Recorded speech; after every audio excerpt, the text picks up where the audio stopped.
Hello, my name is Ravi Vij. I'm from My Cancer Haven, and today in the Conversations with Cancer Experts series, we have Dr. Deborah Stephens, who's Associate Professor of Medicine. She's Director of the CLL and Richter's program in the Division of Hematology at a premier university, University of North Carolina, and we're thrilled to have her today.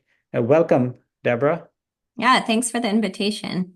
We're going to talk today about chronic lymphocytic leukemia and outcomes in high-risk disease. So before we get into the discussion, how do you define high-risk disease? And this is a great question, and I really evolving.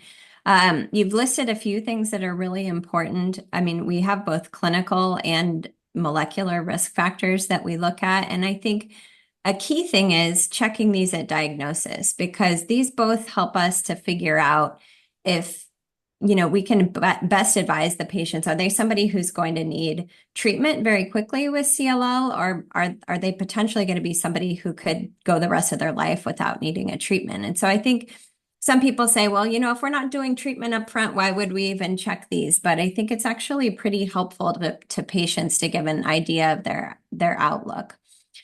When somebody comes in, I certainly do their initial staging. This is all done by clinical exam and labs, and so we don't need to do imaging or bone marrow biopsy or anything to do this.